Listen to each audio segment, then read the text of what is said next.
അന്ന് രാത്രി മുഴുവൻ ഞാൻ അത് തന്നെ ആലോചിച്ചുകൊണ്ടിരിക്കുകയായിരുന്നു. കാലത്ത് കോളേജിൽ പോവാൻ എന്തോ നല്ല പേടി തോന്നി എനിക്ക്. അടുത്തുള്ള ക്ഷേത്രത്തിൽ ഭജന നടക്കുന്നുണ്ടായിരുന്നു, അതും കേട്ടുകൊണ്ടിരുന്നു. വൺ മോർ തിങ് എന്താന്ന് വെച്ചാൽ, പഞ്ചലിംഗ ദർശനത്തിന് പോയ എൻ്റെ അച്ഛനും അമ്മയും ഒരു മാസമായിട്ടും തിരിച്ച് വീട്ടിലേക്ക് എത്തിയിട്ടേ ഇല്ല. അതിന്റെ പിറ്റേ ദിവസം എന്റെ നാട്ടിൽ നിന്ന് എന്റെ വെല്ലിച്ചൻ വന്നു. വെല്ലിച്ച, ശിവലിംഗം, ക്ഷേത്രത്തിൽ ദർശനത്തിന് പോയ നിന്റെ അച്ഛനും അമ്മയും ആക്സിഡന്റിൽ മരിച്ചുപോയി മോനെ. ബോഡി ഏറ്റെടുക്കാൻ വേണ്ടി സിറ്റിയിലുള്ള ഗവൺമെന്റ് ഹോസ്പിറ്റലിലേക്ക് പോയിരുന്നു. എന്താ വരാൻ ഇത്രയ്ക്ക് വൈകിയേ? ഇത്രയും കാത്തിരുന്നു. ആരും വരില്ല എന്ന് ഉറപ്പായപ്പോ മുനിസിപ്പാലിറ്റിക്കാർ വന്ന് ഏറ്റെടുത്തോണ്ട് പോയി.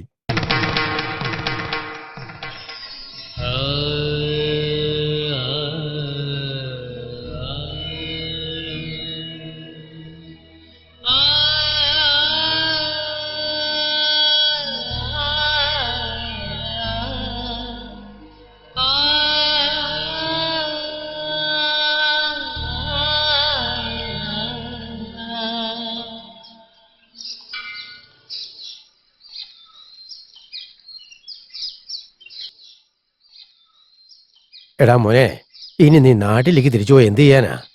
ഒരു വാടക വീടുണ്ട്. നിന്റെ അച്ഛന്റെ കൈത്തൊഴിലെങ്കിലും നിനക്കറിയോ? അതുകൊട്ടറിയത്തില്ല.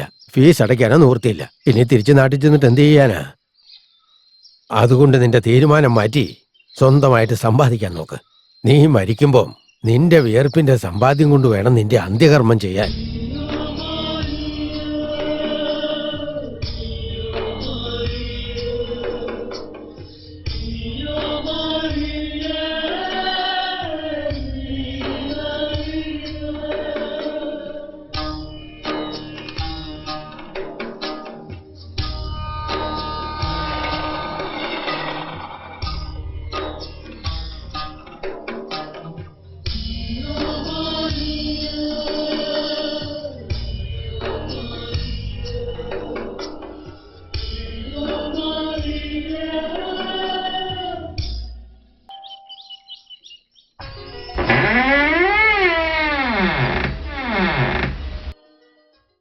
നമസ്കാരം സർ. അസാദുള്ള ബേഗ് സാറിന്റെ വീടാണോ? യെസ്. നിങ്ങൾ? എന്റെ പേര് ശിവലിംഗം എന്നാ. പേപ്പറിൽ ഞാനൊരു പഴയ കാർ വിൽക്കുന്ന പരസ്യം കണ്ടിരുന്നു. ഒന്ന് നേരിട്ട് കണ്ട് സംസാരിക്കാൻ വന്നതാ. അദ്ദേഹം ഇവിടെ ഉണ്ടോ? ടാബ്ലറ്റ് കഴിച്ച് വാക്കിങ്ങിന് പോയിരിക്കും. എന്തുപറ്റി, അദ്ദേഹത്തിന് ഷുഗർ ഉണ്ടോ? ഷുഗർ ഉണ്ടെന്ന് ഞാൻ പറഞ്ഞോ? സോറി സർ, ഞാൻ എപ്പോഴും ഇങ്ങനെ സംസാരിക്കാം. മനസ്സിൽ വിചാരിക്കുന്നതിനേക്കാളും മുൻപായിട്ട് അത് വായിൽ വരും. എവിടെയാ താമസം? ഇവിടെ അടുത്തതിനുള്ള ഒരു മാൻഷനിലെ സാറാണ് സാറേ എന്റെ ഇൻട്രൊഡക്ഷൻ. നന്നായിട്ടുണ്ട്. ഈ അസാദുള്ള ബേഗ് സാർ ഇനി എപ്പോഴാ വരാ സർ? ഞാൻ അദ്ദേഹത്തോട് പറഞ്ഞേക്കാം. താൻ നാളെ വാ.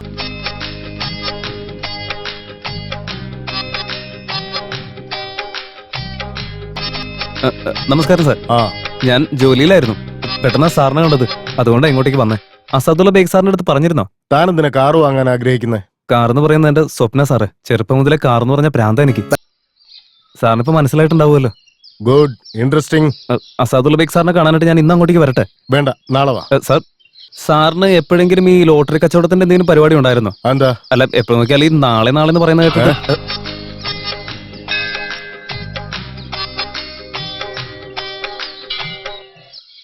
സാർ, സാറെന്താ സാർ ഇവിടെ?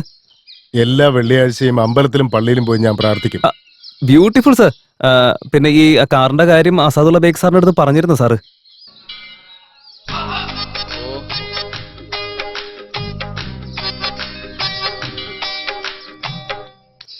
സാർ, ഇനിയെങ്കിലും ഒന്ന് പറയൂ സാറ്. അസാദുള്ള ബേഗ് സാറിന്റെ അടുത്ത് സംസാരിച്ചിരുന്നോ? നിനക്ക് എന്താ ജോലി? അതിനെ കുറിച്ച് ഞാൻ പറഞ്ഞു തരാമല്ലോ.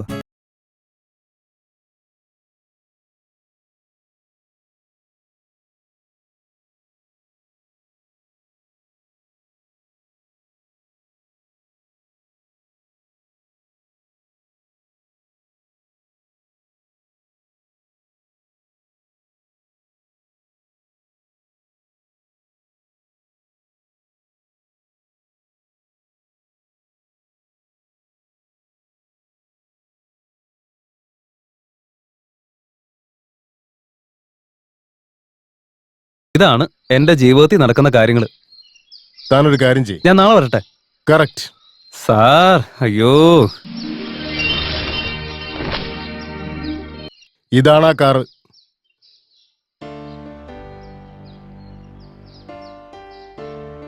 ഇങ്ങനെ നോക്കിയ കാറിന്റെ എല്ലാ കാര്യങ്ങളും മനസ്സിലാക്കാൻ പറ്റുമോ? അയ്യോ അതെങ്ങനെ മനസ്സിലാവാനാ സാറേ? ഈ സീറ്റ് കവറും കുഷനൊക്കെ കറക്റ്റ് ആണോ എന്ന് നോക്കിയതാ ഞാൻ, വേറെ ഒന്നുമില്ല. അതിനൊന്നും ഒരു കുഴപ്പമില്ല. ആദ്യം നീ എഞ്ചിനൊന്ന് ചെക്ക് ചെയ്യണം. അയ്യോ അതൊക്കെ ആവശ്യമുണ്ടോ? എടോ, ഈ കാർ വാങ്ങാനായിട്ട് ഒരുപാട് ആൾക്കാർ വന്നതാ. അവരോടൊക്കെ അസാദുള്ള സത്യം പറഞ്ഞു കഴിഞ്ഞപ്പോ നാളെ വരാം, ഫോൺ ചെയ്യാന്നൊക്കെ പറഞ്ഞൊരു പോക്കങ്ങ് പോവും. പിന്നെ റെസ്പോൺസേ ഉണ്ടാവില്ല. എന്താ സാറേ?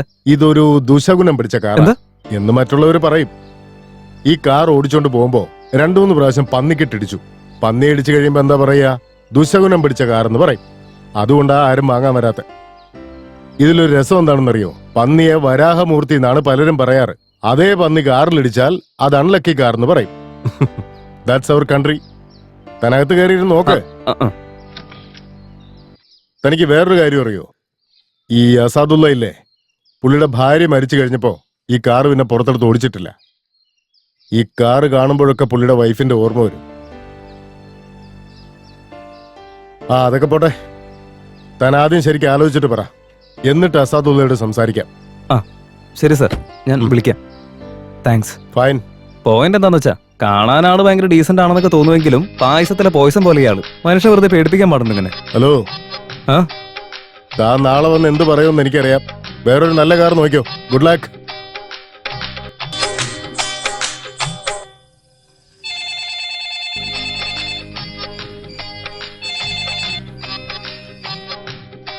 സാർ, ഞാൻ ശിവലിംഗാണ് വിളിക്കുന്നത്. അസാദുള്ള ബേഗ് സാർ അവിടെ ഉണ്ടോ? അദ്ദേഹം ഉറങ്ങുക. ഓ, നാളെ എന്ന് പറയുന്ന സാറാണല്ലോ ഇത്. അതന്നെ. Sweet dreams. നാളെ കാണാം സാർ. ഞാൻ അസാദുള്ള ബേഗ് സാറിന്റെ ആ കാർ വാങ്ങാൻ തയ്യാറാ. കാരണം എനിക്ക് ബാഡ് ലക്കിനേക്കാളും എന്റെ സ്വപ്നമാണ് പ്രധാനം. ഇനിയെങ്കിലും എനിക്ക് അസാദുള്ള ബേഗ് സാറിനെ കാണാൻ പറ്റുമോ സാറേ? അതിനു മുമ്പായിട്ടൊരു കാര്യം പറയാം. ഈ സ്വപ്നം കാണുന്നവന് ഉറക്കം വരാറില്ല എന്ന് എന്റെ അച്ഛൻ ഇടയ്ക്കിടയ്ക്ക് എന്നോട് പറയാറുണ്ട്. അതേപോലെ അവർ country needs people like you. സത്യമാണോ സാറേ? മനസ്സിലായില്ലേ? അല്ല, എനിക്ക് മനസ്സിലായില്ല. എന്നാ തന്നെ ഇരിക്കെ. ഇനി നമുക്ക് കാറിന്റെ കാര്യം സംസാരിക്കാം. അസാദുള്ള ബേക്കുമായിട്ട് ഞാൻ സംസാരിച്ചു. കാറ് തരാൻ ഒരു കണ്ടീഷൻ പറഞ്ഞിട്ടുണ്ട്. എന്താ സാറേ? അങ്ങേര് മരിച്ചു കഴിയുമ്പോ അങ്ങേര് അതേ കാറിൽ കൊണ്ടുപോയി അടക്കണമെന്ന്. തനിക്കത് പറ്റുമോ? അല്ല, റേറ്റ് എത്ര ചോദിക്കുന്നത്? എന്താടോ അങ്ങനെ? അദ്ദേഹത്തെ അടക്കം ചെയ്യേണ്ടത് എവിടെയാണെന്നും ചോദിക്കും സാറേ. ഗുഡ്. താനൊരു കാര്യം ചെയ്യേ, നാളേക്ക് വരരുതെന്ന് മാത്രം പറയുന്നത് സാറേ. ആ റേറ്റ് ഒന്ന് പറഞ്ഞു കഴിഞ്ഞാൽ 60,000. അതാണ്. ഫിക്സ് ആവാൻ വേണ്ടി കാത്തിരിക്കായിരുന്നു. ബാക്കി പൈസ ഉണ്ടാക്കാനുള്ള ഓട്ടപ്പാച്ചിലായിരുന്നു എനിക്ക്. മാഡം, ഇവിടുത്തെ ലോൺ സെക്ഷൻ എവിടെയാ? അതാണോ? ഓക്കെ. ഇതുപോലെ എന്നെ കഷ്ടപ്പെടുത്താനാണ് നിന്റെ ഉദ്ദേശമെങ്കിൽ വല്ല ഉറക്ക ഗുളികയും കഴിച്ച് ആത്മഹത്യ ചെയ്തിട്ട് നിന്റെ പേര് ഞാൻ എഴുതി വെക്കും. മനസ്സിലാവുന്നില്ല അല്ലേ? പട്ടിയെ പോലെ കഷ്ടപ്പെട്ട് കാശ് ഉണ്ടാക്കുകയും വേണം, വീട്ടിൽ വന്ന് വീട്ടുജോലി ചെയ്യുകയും വേണം. നിനക്കൊന്നും പറഞ്ഞ മനസ്സിലാവേ? വെക്കടി ഫോൺ. ചെറുപ്പത്തിലെ കല്യാണം കഴിച്ചത് ഏറ്റവും വലിയ മണ്ടത്തരമായി. അതുപോട്ടെ, നിങ്ങൾ ഇരിക്കും. നമസ്കാരം സാർ. നിങ്ങൾക്ക് എന്ത് സഹായം വേണ്ടേ? കാർ വാങ്ങാനായിട്ട് എനിക്കൊരു ലോൺ വേണമായിരുന്നു. ഓ ശരി. ഏത് കാറാ വാങ്ങാൻ ഉദ്ദേശിക്കുന്നത്? അതിന്റെ കമ്പനി പേരൊന്നും എനിക്ക് അറിയില്ല, പക്ഷെ പഴയ കാറാണ് സാർ. സെക്കൻഡ് ഹാൻഡ് അല്ലേ? അതെ സാറേ, ഒരു ഇത്തിരി പഴയ കാറാ. അപ്പോ പഴയ മോഡൽ കാറായിരിക്കും അല്ലേ? അതെ അതെ അതെ. അതായത് 2 വർഷം പഴക്കമുള്ള കാറോ അല്ലെങ്കിൽ പുതിയ കാറിനോ ലോൺ കിട്ടുള്ളൂ. അങ്ങനെയൊക്കെ ഉണ്ടോ? അയ്യോ, അതെനിക്ക് അറിയില്ലായിരുന്നു സാറേ. ഈ റേഷൻ കാർഡിൽ റേഷൻ കാർഡ് കൊണ്ടു കൊടുക്കും അരി കിട്ടുന്ന പോലെ എല്ലായിടത്തും എല്ലാ കാറിനും ലോൺ കിട്ടുന്ന ഞാൻ വിചാരിച്ചേ. അത് നടക്കില്ല. എടോ, തനിക്കിപ്പോ ലോൺ വേണോന്ന് അത്ര അത്യാവശ്യമാണെങ്കിൽ ഈ ബാങ്കിൽ വേണ്ട, വേറൊരു ബാങ്കിലേക്ക് ഞാൻ റെഫർ ചെയ്യാം. പക്ഷെ ഒരു 3-4% കമ്മീഷൻ തരണം എനിക്ക്. അതൊക്കെ മതി, അതൊന്നും വിഷയമല്ല. വെള്ളം മഴയത്ത് കിട്ടിയാ എന്താ, ടാപ്പിൽ നിന്ന് കിട്ടിയാ എന്താ, നമുക്ക് വെള്ളം കിട്ടിയത് തന്നെ വലിയ കാര്യമല്ല സാറേ. താൻ വലിയ തമാശക്കാരനാണല്ലേ? അപ്പോ താൻ എവിടെ ഈ ജോലി? ഒരു പ്രൈവറ്റ് കമ്പനിയില്ല. സാലറി സ്ലിപ്പ് ഉണ്ടോ? അയ്യോ ഇല്ല. ഇൻകം ടാക്സ് കെട്ടാറില്ലേ? കറണ്ട് ബില്ല് തന്നെ ഞാൻ അടയ്ക്കുന്ന ലേറ്റ് ആയിട്ടാ. ഇതിന്റെ ഇടയിൽ ഞാൻ ഇൻകം ടാക്സ് ഒക്കെ എവിടെ നിന്ന് കൊടുക്കാനാ? അതൊക്കെ പോട്ടെ, പാസ്ബുക്ക് ഒന്ന് കാണിച്ചാ നോക്കാം. അക്കൗണ്ട് ഇല്ലാത്ത പാസ്ബുക്ക് എവിടെ നിന്ന് കൊണ്ടുവരാനാ? ഇലക്ഷൻ ഐ ഡി എങ്കിലും ഉണ്ടോ തന്റെ? ഇല്ലെന്നേ. ഒക്കെ പോട്ടെ, റേഷൻ കാർഡ് അതുണ്ടായിരുന്നു, പക്ഷെ 6 മാസം മുൻപ് അത് കാണാതെ പോയി. അതും പോട്ടെ, വീട്ടില് ലാൻഡ് ലൈൻ ഫോൺ ഉണ്ടാവുമല്ലോ? ലൈൻ ഉണ്ട്, പക്ഷെ ഫോണില്ല. അഡ്രസ് പ്രൂഫിന് ഇപ്പൊ എന്താ തരാൻ പറ്റുക? എന്റെ കയ്യിൽ ഇപ്പൊ ഒരു വാടക റൂം മാത്രമേ ഉള്ളൂ സാറേ. ഇതൊന്നും ഇല്ലാണ്ട് താൻ ഇവിടേക്ക് എന്തിനാടോ കയറി വന്നേ? സിറ്റിയിൽ ഫോണിനും ബാങ്കിനും കിട്ടുന്ന മര്യാദയുടെ പകുതി പോലും ഒരു മനുഷ്യനാരും കൊടുക്കുന്നില്ല. സോറി സാറേ. എന്ന് കരുതി ഞാനിപ്പോ 60,000 രൂപ നിനക്ക് ഉണ്ടാക്കി തരണോ? സാർ എനിക്ക് മുഴുവനായിട്ട് തരണമെന്നല്ല, 30,000 തന്നാൽ മതി. ബാക്കി 30,000 ഞാൻ എവിടെയും സംഘടിപ്പിച്ചോളാം.